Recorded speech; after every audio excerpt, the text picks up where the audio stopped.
Hello everyone, this is Greg Gossett from Gossett Trading and Mentoring Live, and today is Thursday, May 16th, and we are now in the final hour of the market. As you know, I place the majority of my trades during the last hour of the market because I feel like the closing price is the most valid and gives you the most clarity on the day's price action. All right, what we're going to do today, first of all, we're going to run the legal disclaimer, then we're going to run through my current positions, see when we bought them, why we bought them, and how we're going to manage the trade going forward. And then when we're done with that, we're going to go through my watch list. We're going to take a look and see if there are any potential setups that I might be purchasing at the end of the day. And then after the market closes, if anyone has any questions whatsoever, I will do my best to answer them. So if you hear me say something or do something you're not quite sure why I did it, please let me know at the end after the market closes, and I will do my best to answer them. So, okay, hope that makes sense. And what we're going to do right now is we're going to go ahead and we're going to run the legal disclaimer. So it's about 40 seconds. So hang in there and I will be right back. This video or live broadcast, like all instructional materials produced by Gossett Trading and Mentoring LLC, is created and published for informational and educational purposes only. Please carefully read and/or listen to the U.S. government required disclaimer before watching this video or live stream broadcast. The video link and disclaimer text are located in the description section of this video or live broadcast, here and here. Thank you so much.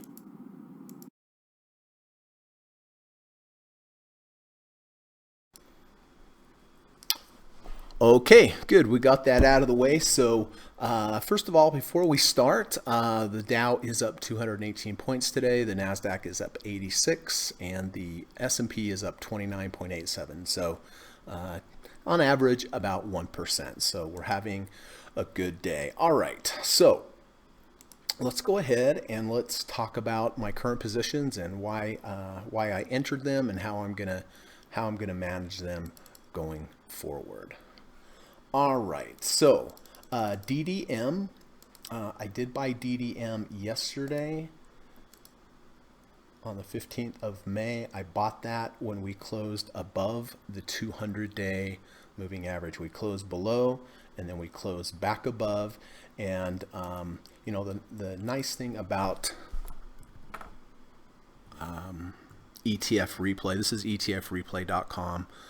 It's a great site where you can backtest entries and exits based upon moving averages. But I did here's the DDM. And this is the double leveraged Dow DDM. Close below, close back above the 200-day moving average, and you can see that by using that approach where you're in above the 200, you're out below the 200, it did return 305.4%, and it only had a drawdown of 28.8.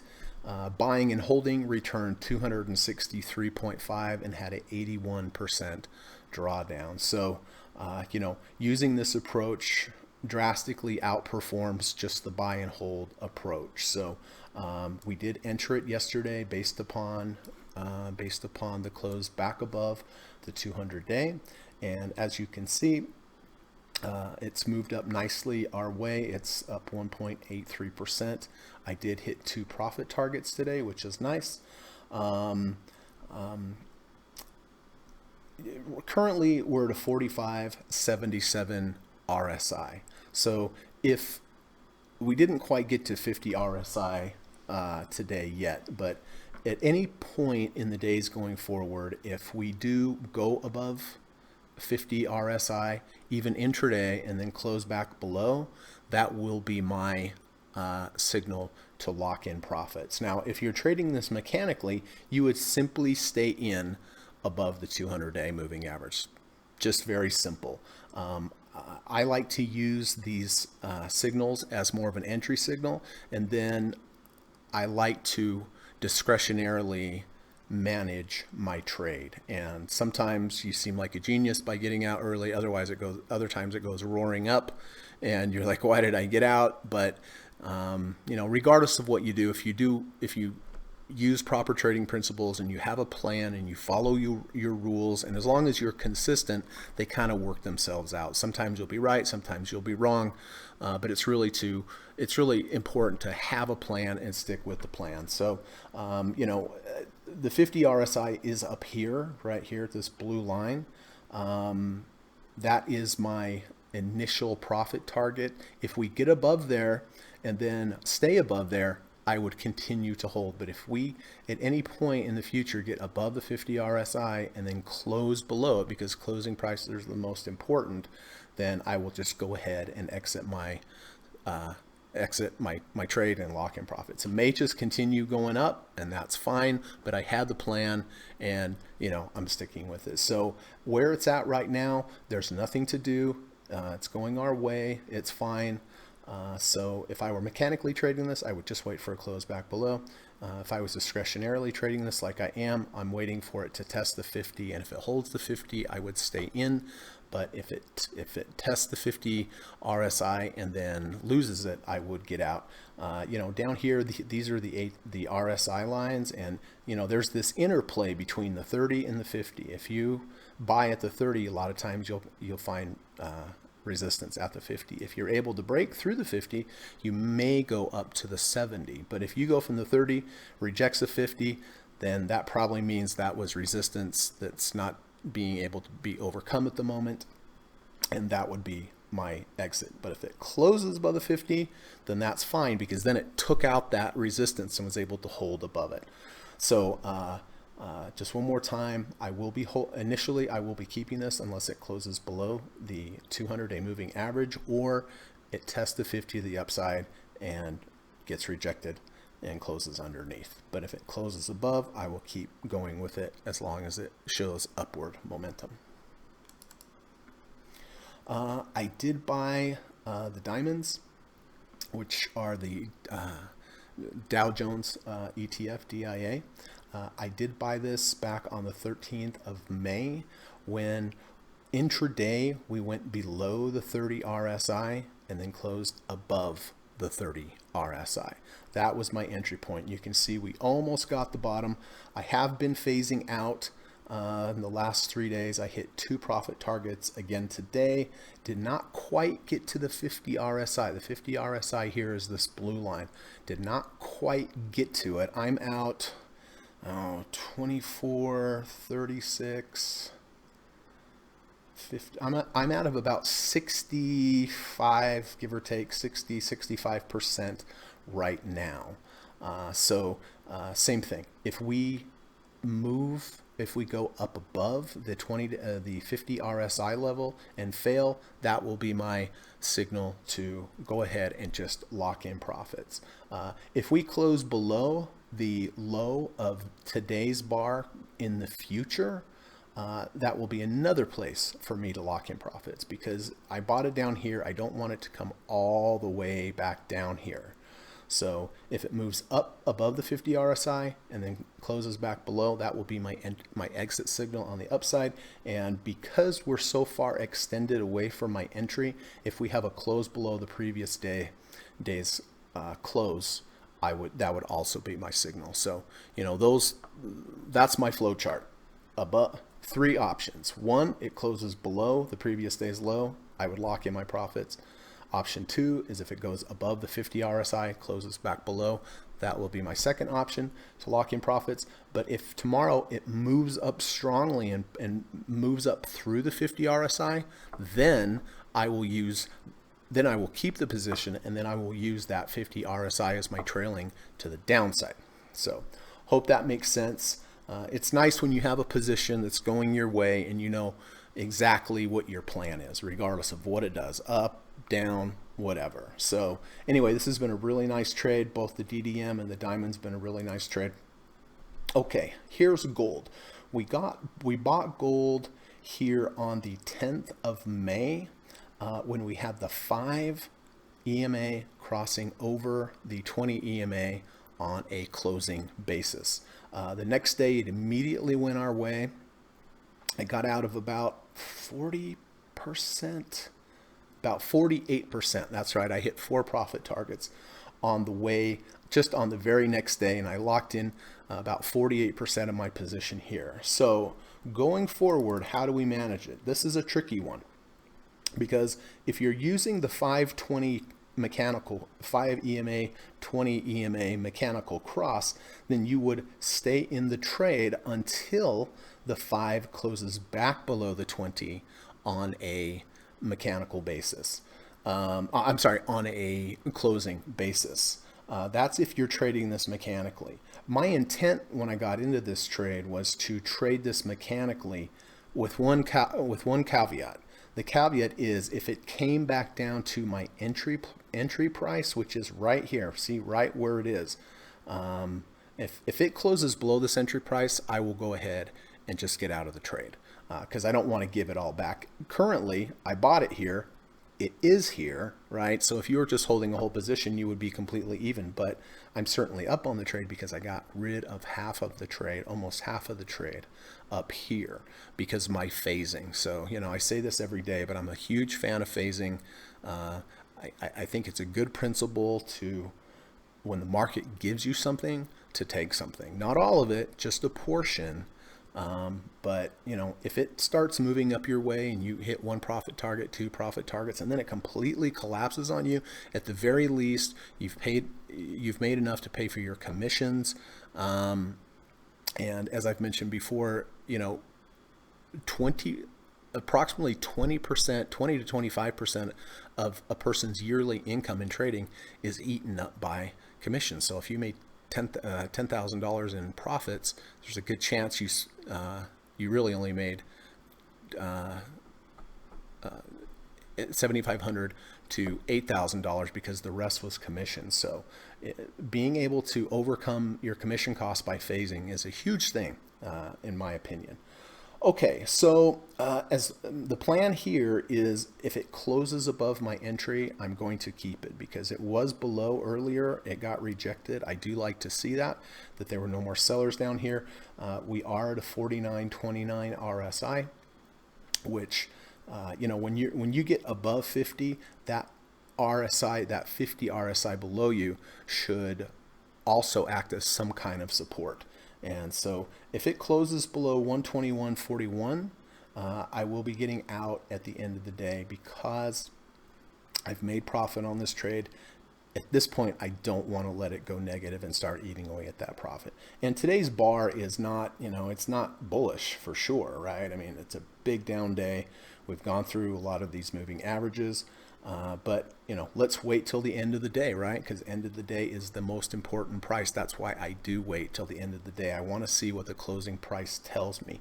Intraday, it's just noise. Okay, so I bought AT&T yesterday. We had the MACD go positive. We went strongly above the 20-day the day before, closed above. We tested it again. We had the 520 cross. So I had a multitude of signals. Did go ahead and buy that yesterday at 31.27. You can see today I've hit 3 profit targets, so I'm already out of about 36% of this trade. Which is nice, right? Certainly locks in a nice amount of profit, pays for many commissions. And we got 1 profit target almost right at the top. You know, when you do phasing like I do, if it goes up, you're almost always guaranteed to get the top of a bar because you're phasing into strength. So you can see 3 profit targets, great trade. How am I going to manage this from here? Well, you know, I mean, we're up about 1.5% from entry, which is pretty good in one day. Probably moving forward, the smart move would be a close below the previous day's close. We'd have to come all the way and close back below here. If we keep moving up, then I will continue to trail the previous day's low as my trade. Like tomorrow, if it hung here in the middle, that would be fine. If tomorrow it comes back down and closes below here, then I will just go ahead and get out, and that might correspond right with what my entry point is. But even tomorrow, if I had to get out of my entry, I've still made profit on the trade because I phased out and took some profits when the market gave them to me. So hope that makes sense.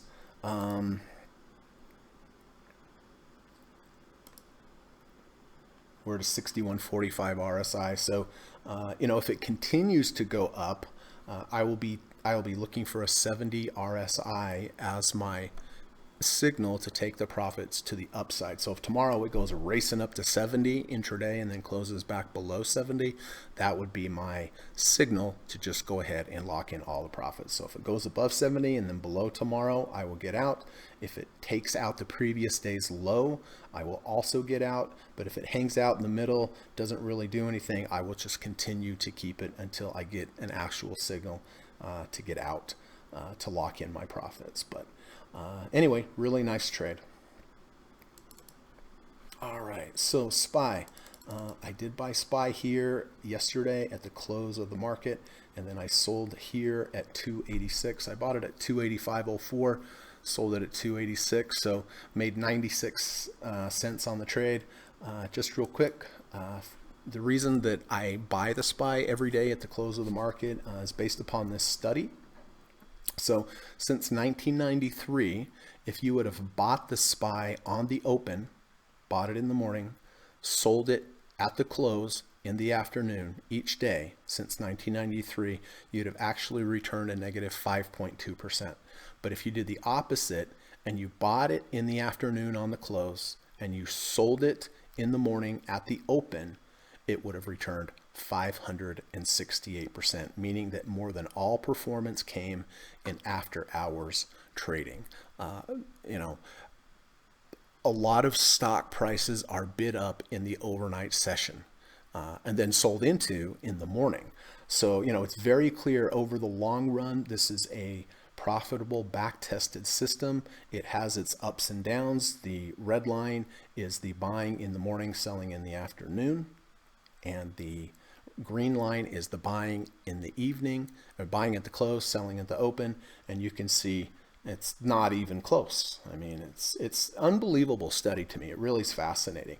But over the long run, yes, it does make money, but it has some major drawdowns. And in the last couple of weeks, I've had a drawdown using this as well. So, you can't look at a trading system over 1 week or 2 weeks. You need to look at a large sample size, because in any trading system, you're going to have ups and downs. And a lot of times people will trade a good trading system, but then they'll go through a rough patch with their trading system, and they'll just give it up because they think, oh, this doesn't work. Well, imagine if you would have started here, and I don't know how long that is, but let's say for 3 months it went down. You said, this is the worst trading system in the world. But if you would have stuck with it, you see what I mean?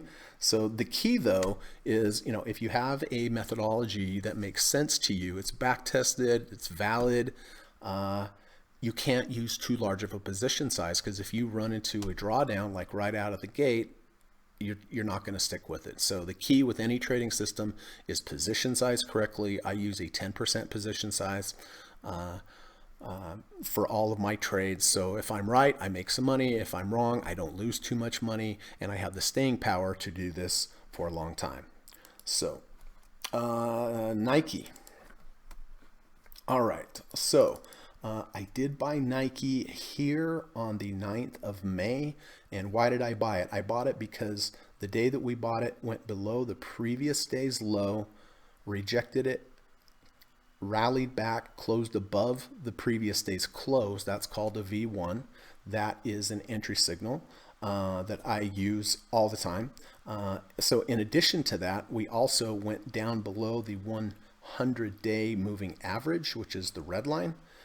Came down here, reversed back up, and then we also closed. See this kind of thick gray line right here? That's the third ATR channel. It's very difficult to get prices to close below there. And on the day that I entered, V1 entry, rejected the 100-day moving average, closed back above the third ATR channel. So my initial stop was a 100-day moving average, which is this red line. Well, you can see the next day went racing up. I got out of 2 profit targets. Then we had that really bad day, I think on Monday, where it was below. But remember, I wait for the end of the day. So if I would have got scared out in this trade, intraday, I would have just gotten out, and look what I would have missed out on. I wanted to wait for the closing price, and I did. It closed back above. It kept me in the trade. Next day, I got out of 2 more profit targets. That's about another 20%.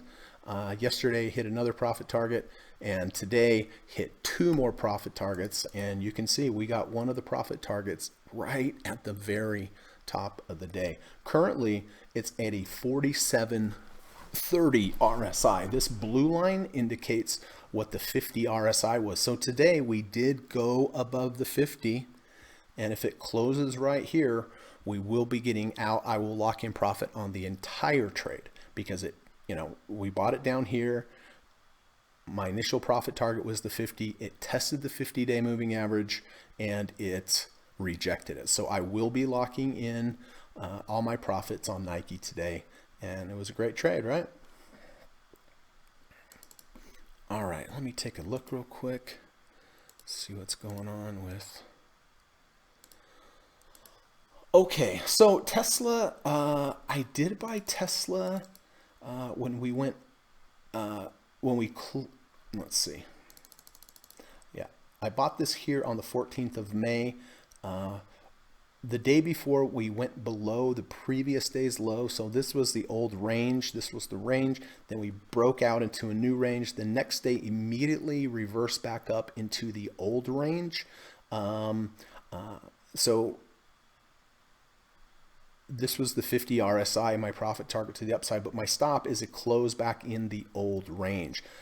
Yesterday, intraday, it did at some points get into the new range to the downside, and then reverse back up into the old range, which that allowed me to keep the trade. So, but today you can see, even though we've had a big up day, Tesla is not responding. And if it closes below this red line, I will get out. But the key is, look, here's my loss. If it closed right now, here's my loss. And my potential, if I was right, was many times that, right? So, I mean, let's, for instance, look at diamonds. Look how far this profit is. If I was wrong, it would have been small, right? Look at AT&T. If I was wrong, it'd be about to here. Here we've had multiples of that. DDM. If I was wrong, I would have been wrong small. But I leave my profit potential open-ended. You have to have larger wins than your losses.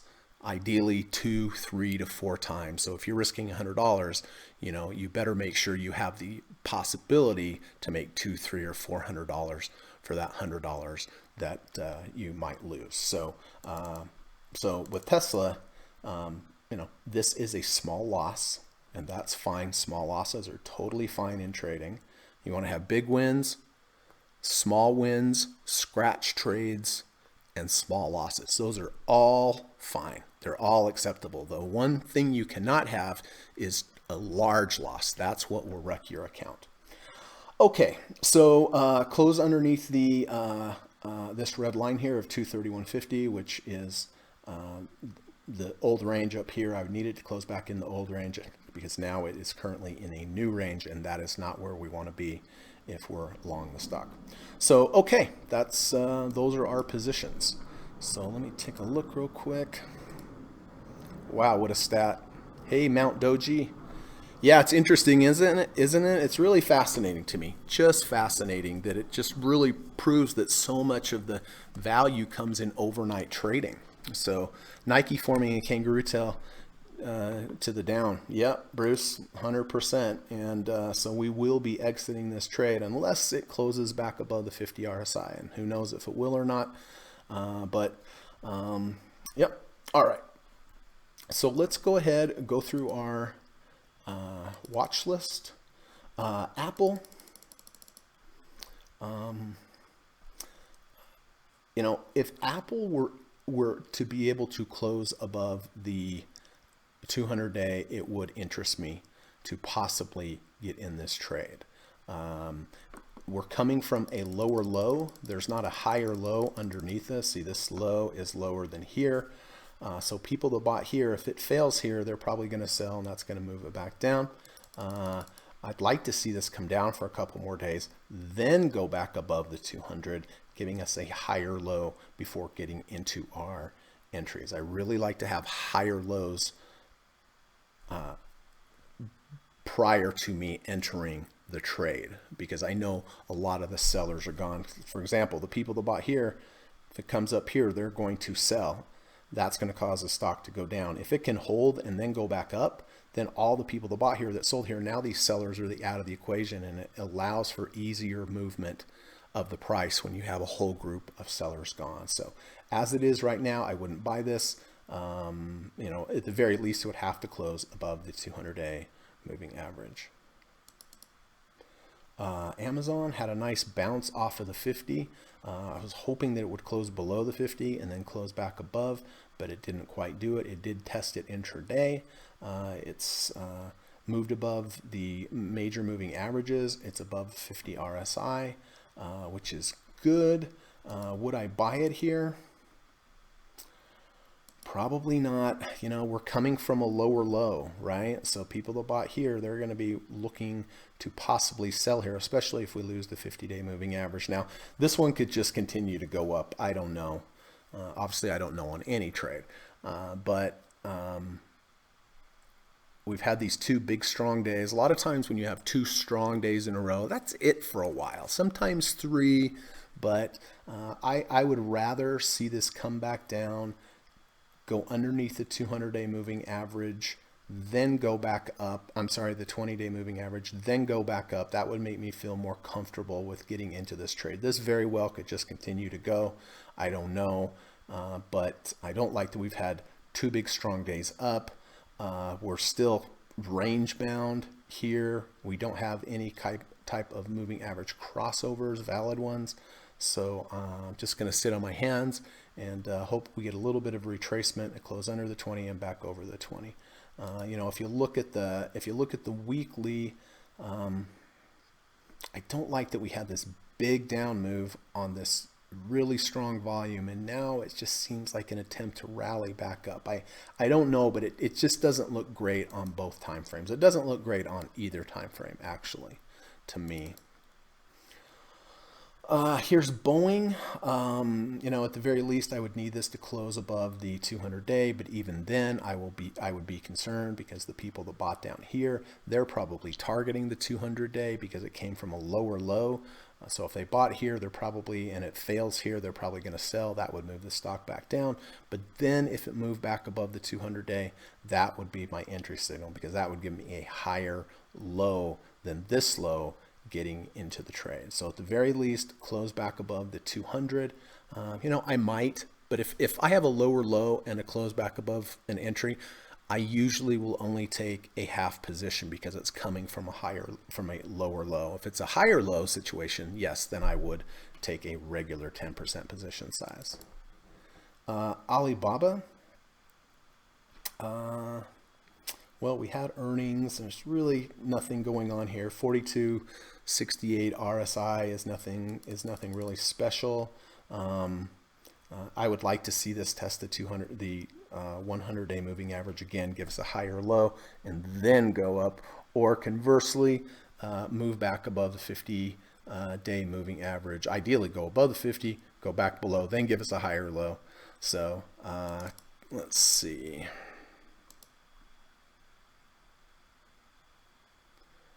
Take a look real quick.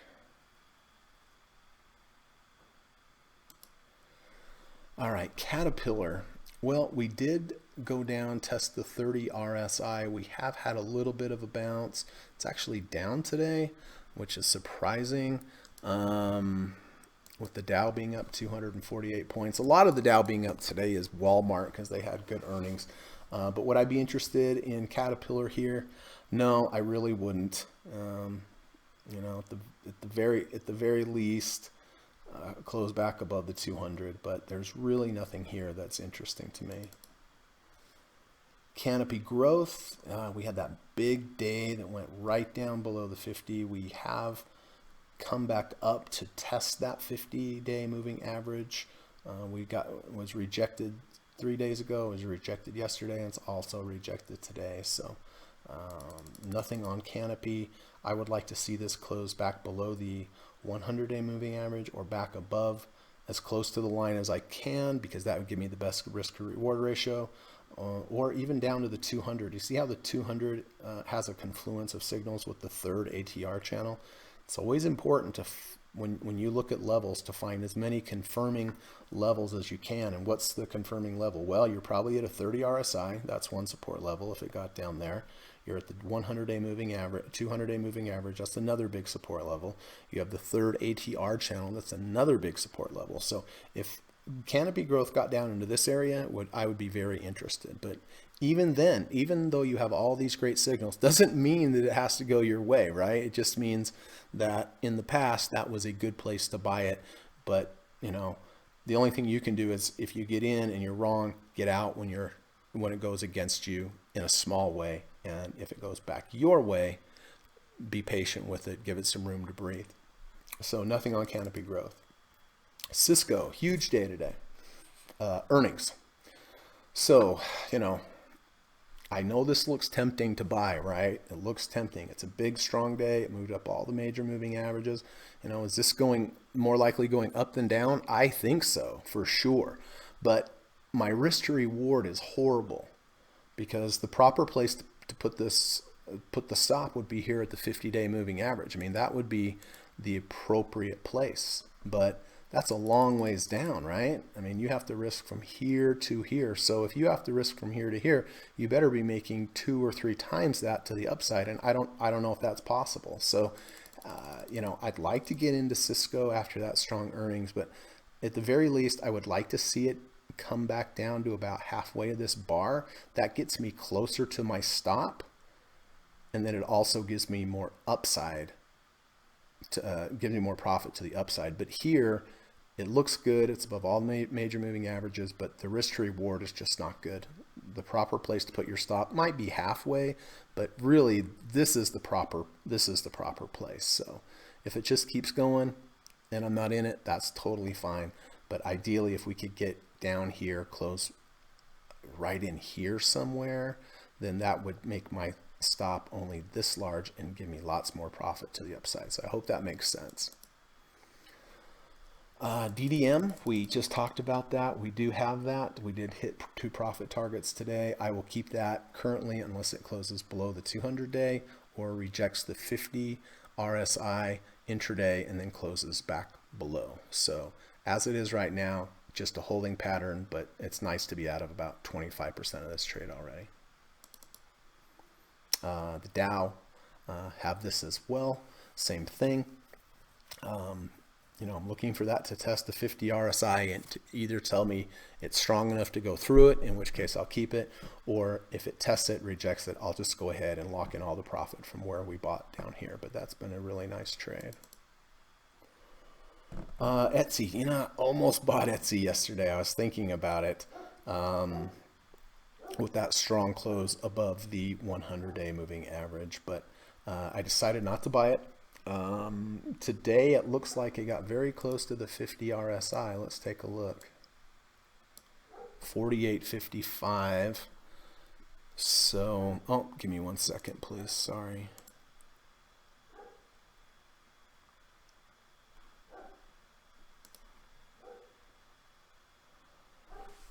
Oh, boop, boop, boop, boop.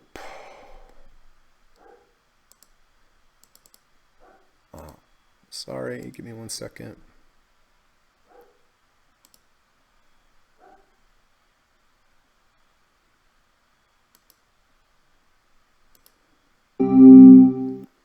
Okay. So I did not buy it, which is fine. I would not buy it again here. I don't like that it's got close to the 50 RSI and now it's close, or now is down below it. So, you know, who knows? This might just continue up and I miss out on it, but that's how it goes sometimes, right? All right, Facebook.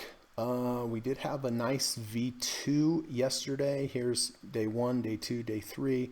Day 2 goes lower than day 1's bar. Day 3 closes back above day 1's close. We're at a 54 RSI. You know, it's not bad. It's a possibility. What would I use as my initial stop? Probably the 20-day moving average here. So let me run my numbers. And by running my numbers, what I do is I take 10% of my position size, and then I divide it by the share price of the stock, and that tells me how many shares of a particular stock I would be buying. So I'll put this on the list at the very least, and we'll take a look. But you know, I do like that it's been able to close above the 20-day moving average and also closing above the 50 RSI, because that gives me the 20-day moving average as support below me and also the 50 RSI as support below me. 5 below, you know, like to see this close below the 100-day moving average and then close back above. So nothing there today. Gold, we talked about that. Bought that here, sold about half here.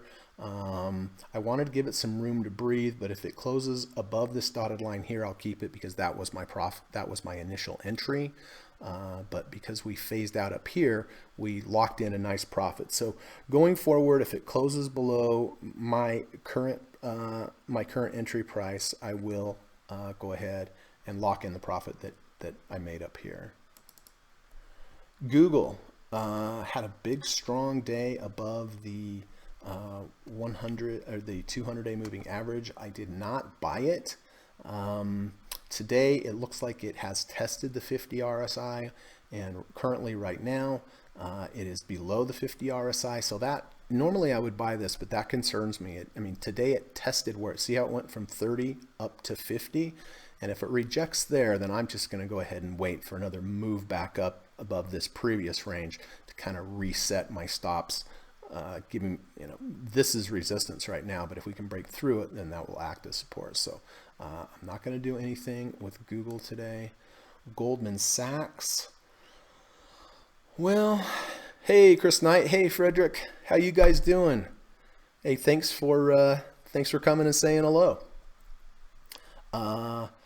Goldman Sachs, you know, I'm not really interested. We're at a 47 RSI. I know that 50 RSI is going to act as some resistance above us.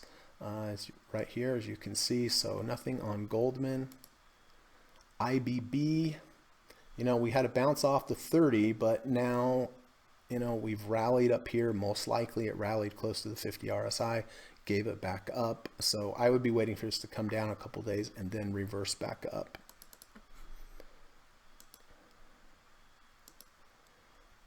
Intel up a penny. Well, that's a positive for Intel. It's had a very difficult time.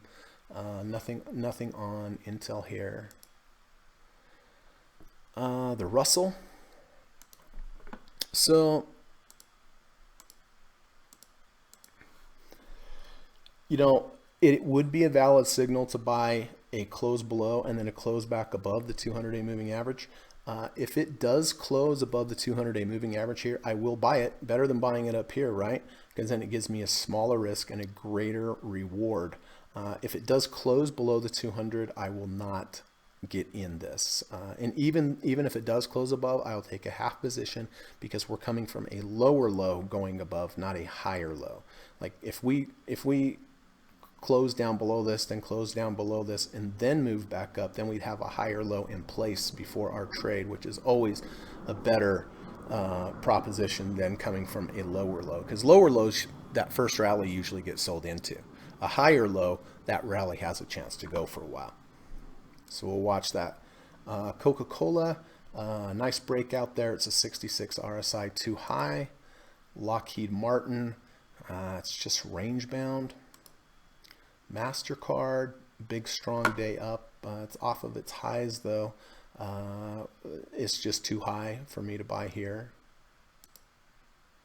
Merck had a strong day above the 100-day moving average, but it also got rejected strongly at the 50-day moving average above here.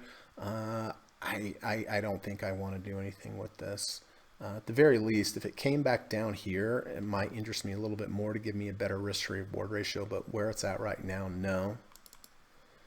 Microsoft, big strong day up. It's a 61 RSI. It is above, the 50. It did hold a little support there. Yeah, I don't think I'm going to do anything with Microsoft. Netflix had that close below the 100, close back above, but it did get rejected by the 50 RSI. And again, I've said this a bunch of times, but when you buy low, when you get up to that 50, you're usually going to get rejected. And that's exactly what happened. Nike, we did buy this here, did reject the 50 RSI today, closed below, so I will be locking in all the profits on Nike, which was a nice trade. Philip Morris, decent day up, no real signals. We did have a MACD crossover. We're to 53 RSI. Yeah, it's not bad, but I just don't like the risk to reward here. We're probably going to find some resistance here. PayPal, big strong day, did go above the previous high.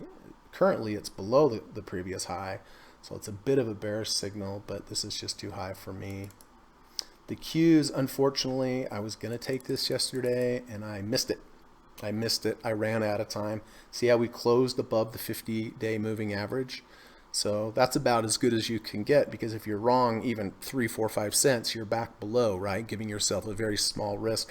But unfortunately, I missed it, right? I just ran out of time. I needed a few more seconds to get the trade placed. Unfortunately, if I had gotten in yesterday, I would be getting out here. And why is that? Well, because we did go, we're at a 49 RSI right now. So intraday, we were higher than that. We were above 50. So it did test the 50, and now it looks like it's going to close back below the 50. So hope that makes sense. This, a lot of patterns today with that same setup. Under 50, went up to 50, rejected the 50, closing below the 50. If I was in, that's what would get me out. So would I get in here now? No, probably not, because if I was in, I would be getting out here. So why would I want to be getting in on something that I would have normally gotten out of? So we'll keep it marked in case it closes back above the 50, then it's possible. Silver, my goodness, that is horrible. Where would I be interested on silver? Well, we're to 33 RSI. Let me see where it got today. Not quite under 30, but if we can close under 30 and then go back above, I would use that. I mean, I would enter that. The SPY, it also tested the 50-day moving at the 50 RSI and got rejected back to the downside. So we did buy that here at the close yesterday and then sold on the open for a nice, decent little profit. So I will be buying this at the end of the day. AT&T, we bought that yesterday. We hit 3 profit targets today. Got one right at the top. I will be holding this. It didn't test the 70 RSI. If it closed below the 60 today, I would get out for sure. But at this point, out of about 36%, it's a nice position to be sitting in. So I'll just be holding there. Bonds, just kind of all over the place. 60 RSI, it's too high. Tesla, will be getting out of this at the end of the day. My stop was a close under this red line, which is the low of the previous range. Now it's in a new lower range, so I will be getting out of that. UNG, bought UNG here, had a couple profit targets, and then it reversed back over, closed under the previous support. This used to be resistance, but when we went above it, now it should act as resistance, and we closed back below. So I did get out yesterday, although today it rallied back. Oil, I did buy oil here when we closed back above the 200 day. It tried to go under intraday. It kept me in. Then I got out of, I think, 36 or 40% of my position here. No, that's right. I got out of like 12% here, 36%. Yeah, so I was out at about 50% here, and then it closed back below. That was my exit signal. The reason I didn't get back in the next day was because we were in about halfway of this large bar, which generally you'll test there, and a lot of the time it will go back the other way. So I did not get back in, unfortunately, but it's having a nice day, nice rally day today. We did have the 5 cross over the 200. That's the golden cross. That's a good long-term signal. But right now, it's just not a good setup. I can't identify my risks very easily here. Visa, big day up, has given back close to halfway from the top. VIX. We had this huge, big, strong day up in VIX. We had a lot of chopping around, a lot of volatility in here. Now we're back in the value zone. So I don't think that volatility is done in this market. This going up, moving back down, this is just a normal process of being in an uptrend, having a pullback. So there's not a lot of chart damage really done to this chart yet. I mean, if it closes under 50, that's a little bit of chart damage, but we're still right back in the value zone, and this is a uptrend that's just having a pullback, and there will be people that are looking to buy that pullback. Verizon, Verizon did take out this fractal. The fractal is when you have a high with 2 lower highs to the left and 2 lower highs to the right.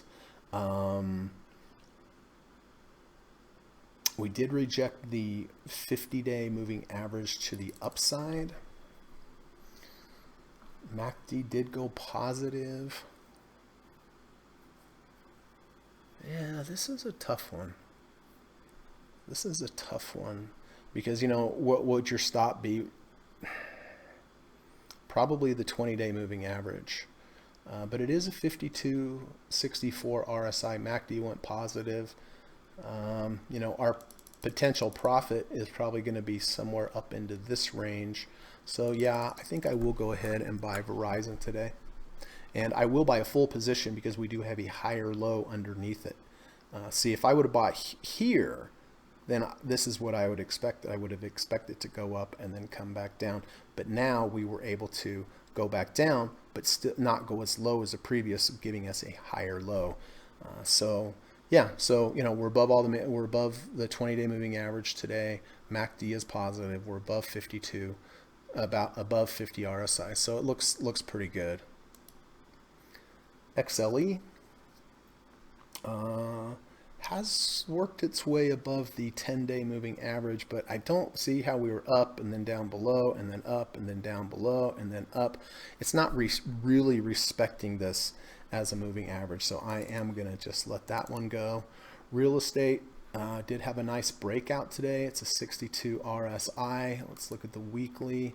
It is going to be testing that previous high over there. I think I'm just going to let that one go. And healthcare select. Healthcare is just not doing much. Has a lot of overhead resistance here. All right, so let's take a look then and see what our potentials are for today, if any. Apple. I don't know why I have Amgen on there.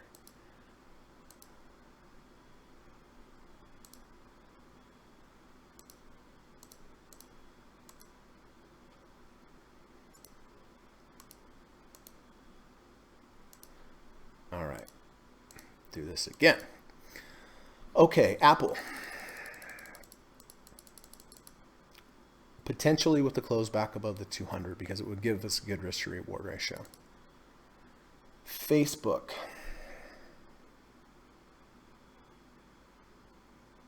We'll watch that. IWM, close above the 200, it's a possibility. Not the Qs, because it did test the 50 RSI already today, and that would have been my exit, so we'll get rid of that. The SPY, I'm going to be buying that at the end of the day. And Verizon. So let's narrow that down a little bit more. What do we have? We have about 10 minutes. So quickly, I'm going to look at my current positions and see if anything needs to be done with those. So DDM, no, because it did not test the 50. Dow Jones hit 2 profit targets. It did not test the 50, so I'll be holding that. Gold looks like it's rallying back above my entry point, so it looks like I'll be keeping that. AT&T is fine. SPY we're going to buy. Nike, I'm going to go ahead and just take that off right now, because I can't see that closing back above the 50 RSI at this point. So let me just go ahead and get that out of the way. Order partially filled. Okay, good. Order filled. And then we'll get rid of Tesla as well.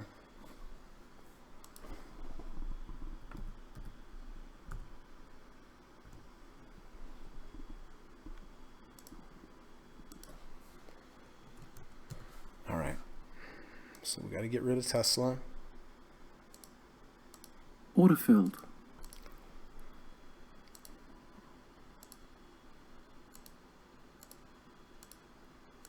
Order filled. Okay.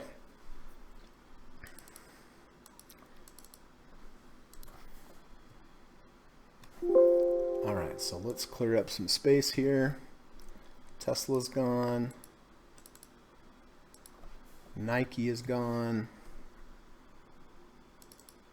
DDM is fine. Dow is fine. Gold looks like it's going to hold. It'd be nice if it could hold over 50. AT&T is fine. And then we're going to buy the SPY. All right, let's take a look at Apple.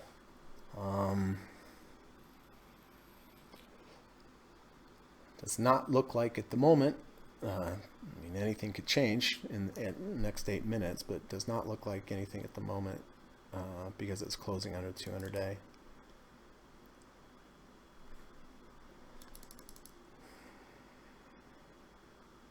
So Facebook, you know, the thing with Facebook here is using the 20-day as your initial stop is a little too tight. Probably a close below the 1 ATR channel would be the more appropriate place if we were going to buy this. Let's look at the week. Yeah.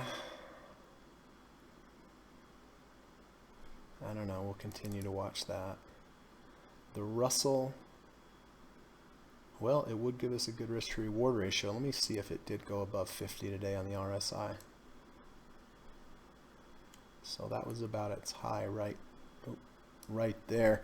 Yeah, you know, I think it did test the 50 RSI already today, which is a little concerning, and it got rejected.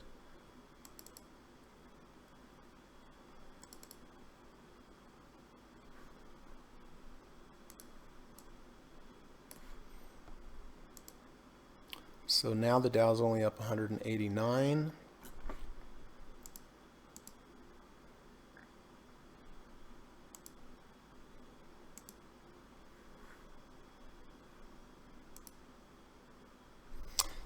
Interesting on Verizon, you see, this is the weekly chart, but you see how we have a V2? Week 1, week 2, week 3, week 2 washes out week 1. Now we're closing above. Currently above the close of week 1. So whether you're using this on monthly bars, weekly bars, intraday bars, these V2s, V1s and V2s are good across the board. So we have 4 minutes. You see how this was the previous high? That acted as resistance. Now we've gone above that. You see how we're now, this will be giving us support. So I am going to go ahead and I'm going to buy Verizon.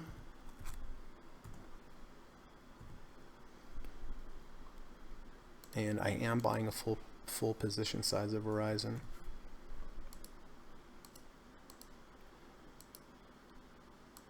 Order partially filled. All right, that's one Order account. filled.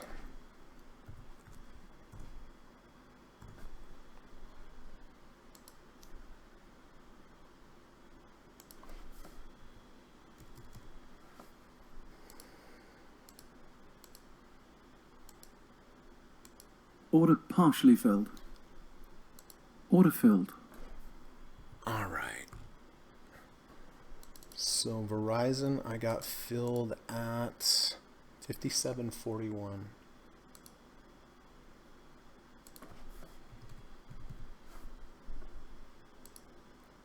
All right.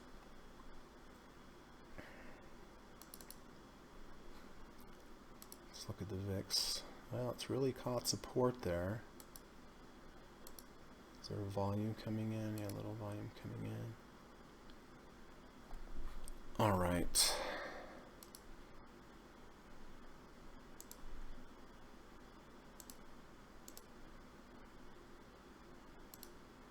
Order filled. All right.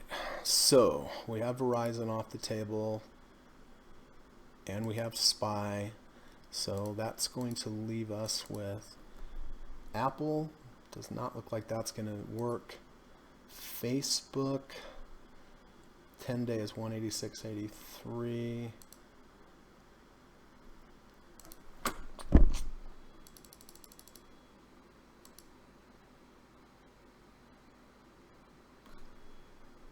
Yeah, it's a bit of a tough one.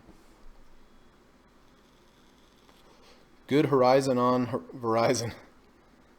ATT may lose NFL Sunday ticket and its fake 5G is hurting. Hey, Ramble. How you doing, Ron? Good to see you. Thanks for coming today. You know, it's a good example to show, yes, that may be the case, but the market does like AT&T today.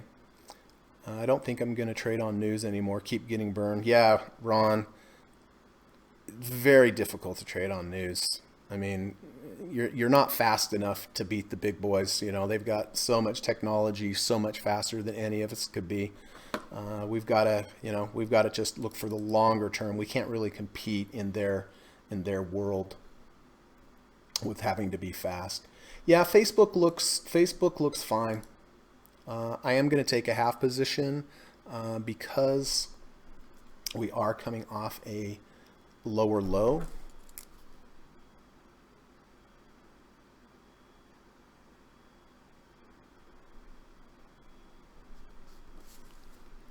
All right, let's see if we can do this all with the amount of time that we have remaining.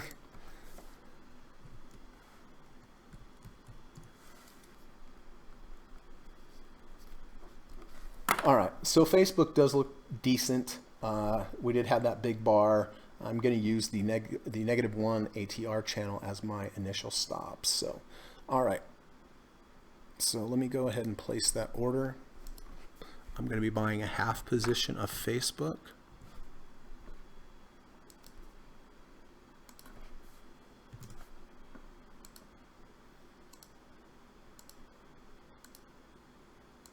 Order filled. All right.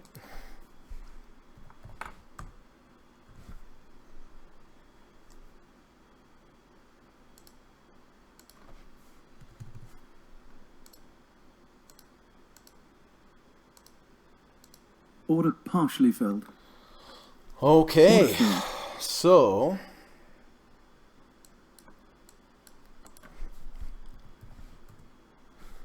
where do we get filled on Facebook? I got filled on Facebook at 186.99.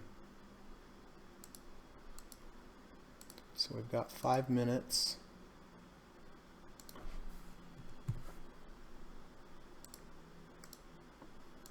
All right.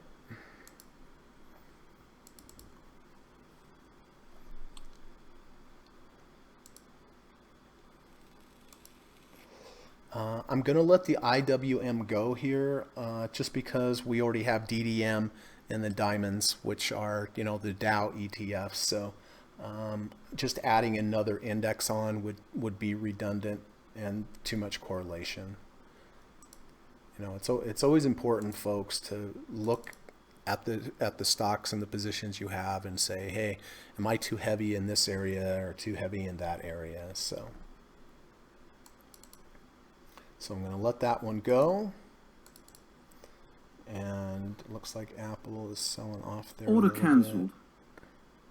Oh, that snuck up on me. I'm glad. I'm glad I was done with my positions. That really snuck up on me. So, where did we end up? Dow up 215, Nasdaq up 75, and the S&P up 25.45. So anyway, nice profitable day today. Anyway, before we get into questions and answers, I do just want to do my quick little plug and let everyone know that I do offer private one-on-one teaching and coaching lessons in the evening time via Skype. So if you feel like, you could use some one-on-one time, have kind of someone help you one-on-one, I would love to do that for you. I've had really good results with my clients. My hourly rates and my contact information are in the description of this website. And, generally I kind of have a initial call with the person, free call, over Skype or on the phone, just to get an idea of what they're doing, what their approach is, what they need help with. And then if we decide to move forward, then I can create, some kind of program or some kind of approach that fits your lifestyle and your risk tolerance, all that kind of stuff. So, and then also, if you learned something today, you found it helpful, do me a favor, hit the thumbs up button. That always helps with Google. All right. So, Ron, it's very difficult to trade off of news. I mean, you're not faster than the people getting the news, or you're not faster than the large financial institutions that literally have their computers wired right into the stock exchange. They spend hundreds of millions of dollars to have that speed. And so if you're trying to chase news, it's an old event as far as you're concerned. I mean, the people that are fast, they get there. But when you're an individual trader like you and I, you have to take the long approach. You can't be based on speed. You have to be based on technicals, managing your risks and so forth. So I'm glad you're not going to do that anymore.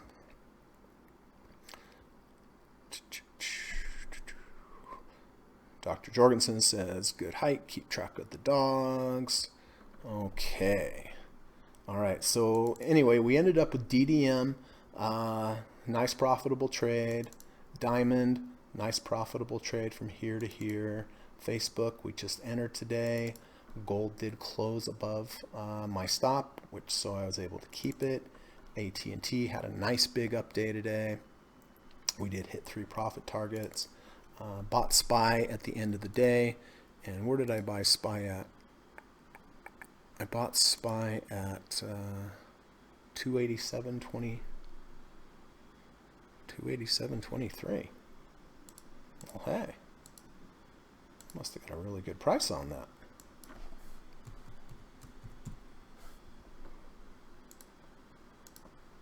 Yeah, already in the money pretty good there. That's good.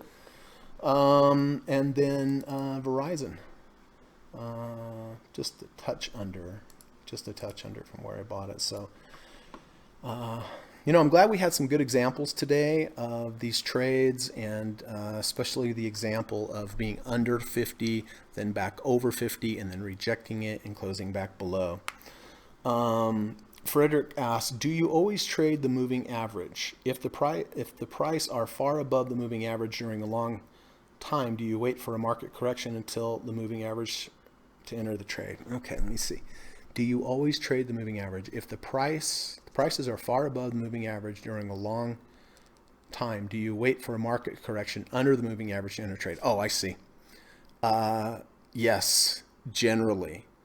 If the price is way above the moving average do you have to wait for it to come back down to the moving average to buy? Most of the time, the other option might be to wait, like here's AT&T, we're at a 60 RSI. If if I was not in this trade and it came back down to a 50 RSI, but didn't quite come down to the moving averages, I might use that to consider getting in the trade because, it's just an indicator that shows support. But the best entries are the ones where you have a 50 RSI and at the same time you have a moving average right underneath you. You just need as many levels of support underneath you. If you're going to be long, you want to make sure you have a lot of levels of support. And when I mean levels of support, what I really mean are groups of buyers, right? We always talk about moving averages, but I look at those moving averages as groups of buyers. I look at the 50 RSI crowd as a group of buyer. I look at the 30 RSI crowd as a group of buyers. I look at the 70 RSI crowd as a group of sellers, right? If I buy at the 30 and it goes up to the 50 like it did today, like Nike, down here I see buyers here. But when it goes above 50 and below, I look that there's going to be sellers here that come in and sell, and that's what happens. So, but generally, yes, Frederick. If things get extended and they're moving away, for me to get involved in it again, I really need it to come back down. And sometimes they'll just keep going, and it's frustrating, and I realize that. But most of the time, the market will come back down and test those moving averages, and that's the time to be patient and wait for that to happen. Yeah, back to work. We'll watch the rest after work. Have a good one. Hey, thanks, Ron. I appreciate it. Frederick, you have any other questions? Did I answer that correctly?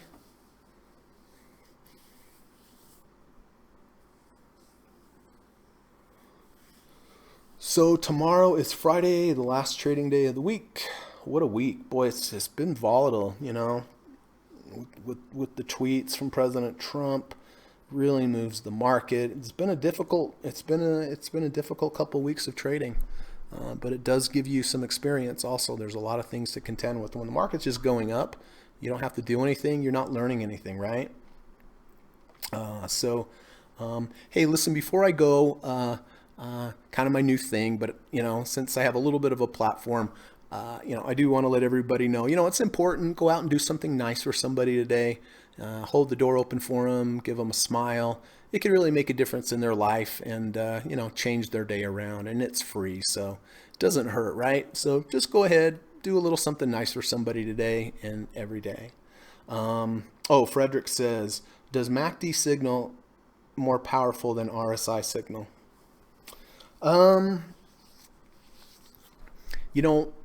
I don't really look at any one particular signal as being more powerful than the other. Maybe the 200-day moving average.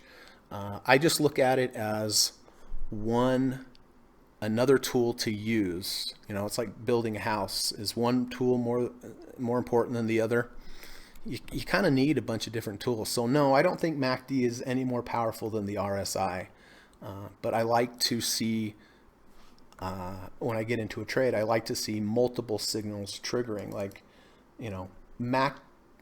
for example, here's AT&T. Remember I took AT&T yesterday, Frederick? Why did I take it? Well, we were under the 20-day moving average, close above. We tested it again, came back up. We had a moving average crossover, and MACD had a crossover on the same day, right? So we had a multiple of signals on the same day. So I don't think one indicator is more important than the other. What's important is that you have multiple indicators lining up, breaks of MACD crossovers, RSI holding 50 or going above 50, closing back above one or several moving averages. So I don't think one is more important than the other. I think they're all important, but they work the best in concert when they come together. Does that make sense, Frederick? All right. Anybody else? Final call.